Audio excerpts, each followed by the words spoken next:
Bismillahirrahmanirrahim.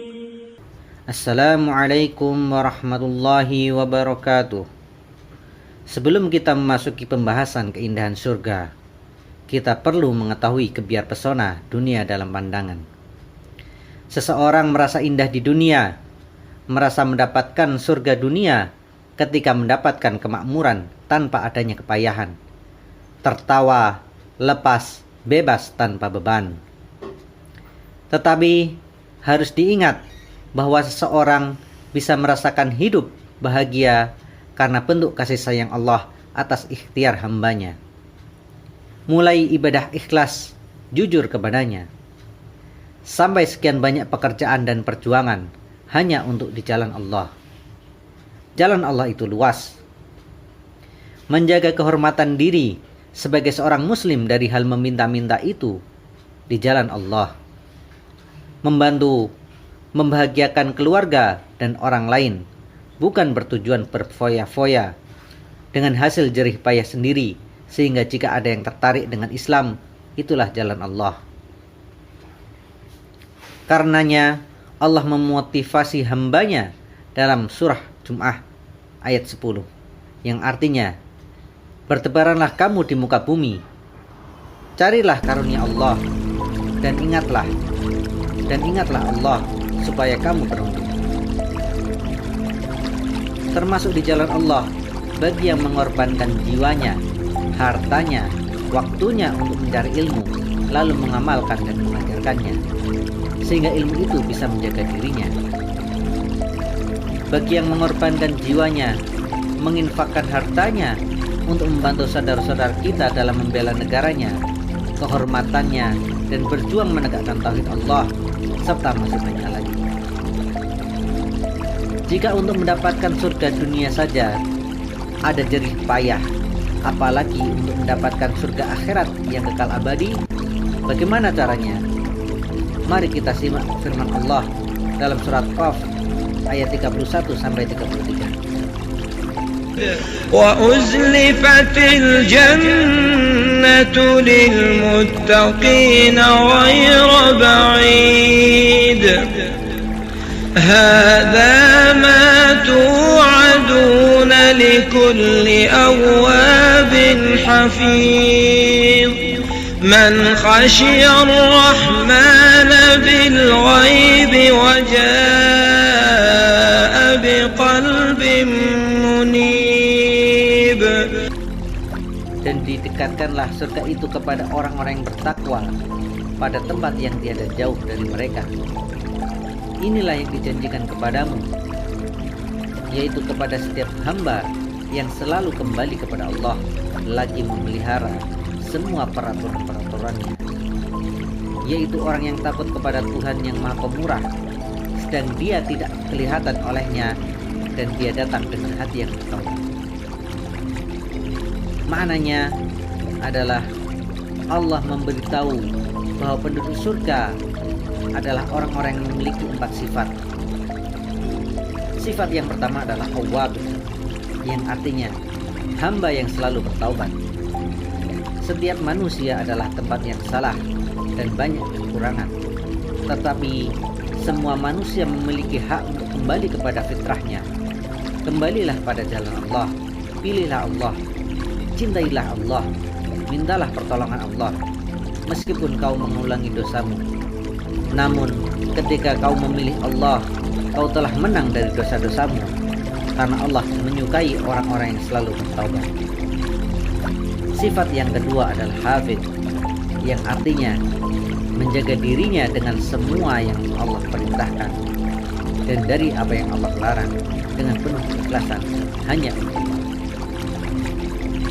Sifat yang ketiga adalah khasyar rahman, yang artinya adalah takut kepada Allah di saat kau sendiri hening tiada orang, ataupun dalam keadaan keramaian. Jika kau hanya takut kepada Allah dalam keadaan disaksikan manusia, maka kau bisa terjebak dalam dosa sum'ah dan riya. Berlakulah ihsan yang selalu merasa diawasi oleh Allah. Sifat yang keempat adalah qalbun munib. Berkata Abu Bakar Al-Waraq, tanda orang yang telah bertaubat adalah mengetahui apa yang telah Allah haramkan dan setia kepadanya, rendah hati terhadap keagungannya, meninggalkan hawa nafsunya.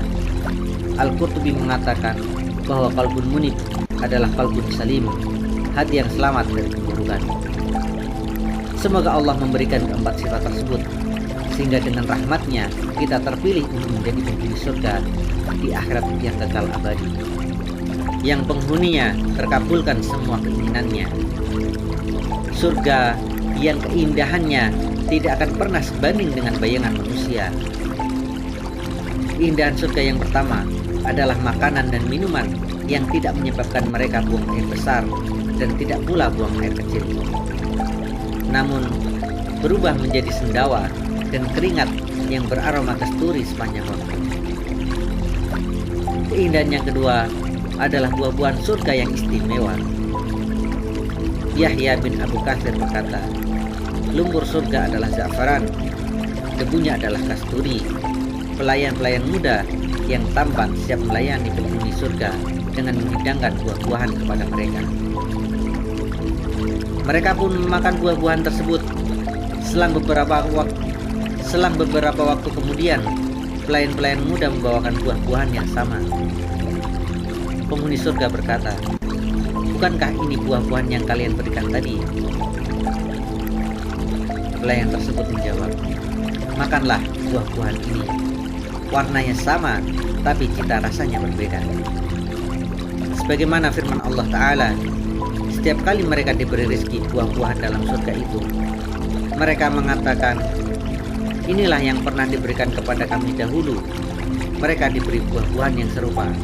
Quran Surah Al-Baqarah ayat 25. Sebagian ulama berkata, maksud ayat tersebut adalah bahwa buah-buahan surga mirip dengan buah-buahan di dunia, tetapi buah surga jauh lebih mulia dan jauh lebih baik.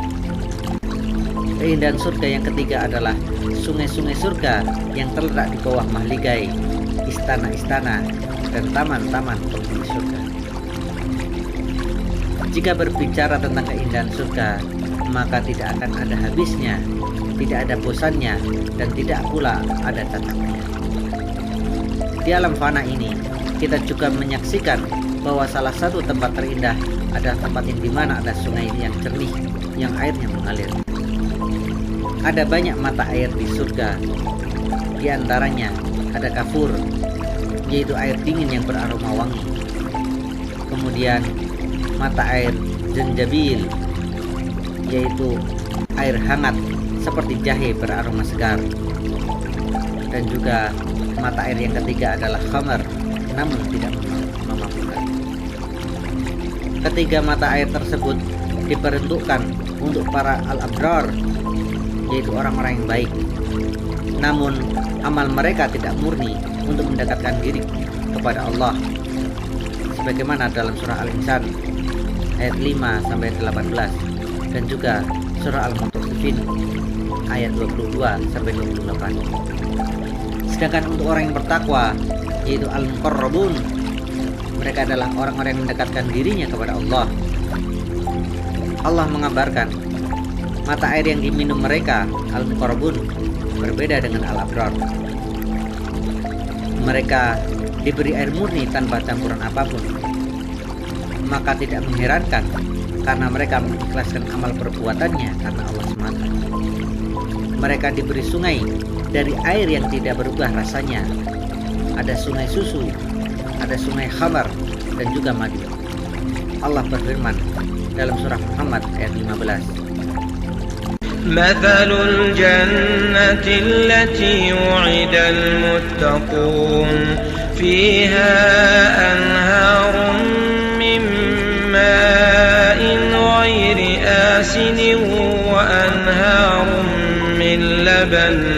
وأنهار من لبن لم يتغير طعمه وأنهار من خمر لذة للشاربين وأنهار من عسل مصفى ولهم فيها من كل الثمرات ومغفرة من ربهم كمن هو خالد في النار وسقوا ماء حميما فقطع أمعاءهم. Artinya, apakah perumpamaan penghuni jannah yang dijanjikan kepada orang-orang yang bertakwa, yang di dalamnya ada sungai-sungai dari air yang tidak berubah rasanya dan baunya, sungai-sungai dari air susu yang tidak berubah rasanya, sungai-sungai dari khamar yang lezat rasanya bagi peminumnya, dan sungai-sungai dari madu yang bersaring, dan mereka memperoleh di dalamnya segala macam buah-buahan dan ampunan dari Rabb mereka, sama dengan orang yang kekal dalam jahanam dan diberi minum dengan air yang mendidih sehingga memotong susunya. Imam Muslim meriwayatkan dari Abu Hurairah radhiyallahu anhu bahwa Rasulullah sallallahu alaihi wasallam bersabda, "Sayhanu wa jayhanu wal furatu wan nilu kullu min anharil jannah." Sihan, Jihan, Yufrat, Nil adalah sungai-sungai surga. Satu lagi di antara sungai-sungai surga adalah Al-Kautsar yang diberikan Allah Ta'ala kepada Rasulullah Sallallahu Alaihi Wasallam. Rasulullah Sallallahu Alaihi Wasallam bersabda, "Bainama ana asiru fil jannah, idza ana binahar hafatahu kibabud durril mujawwaf. Qultu ma hadha ya Jibril? Qala hadal kautsar alladhi a'taka rabbuk." Aku pernah masuk surga. Tiba-tiba kulihat sungai-sungai yang di pinggirnya terdapat kemah-kemah dari mutiara. Aku memukulkan tanganku ke airnya yang mengalir. Ternyata ia adalah kasturi yang harum. Aku bertanya, "Apa ini Jibril?" Jibril menjawab, "Itulah Al-Kautsar yang diberikan Allah kepadamu." Sekian dari kami. Assalamualaikum warahmatullahi wabarakatuh.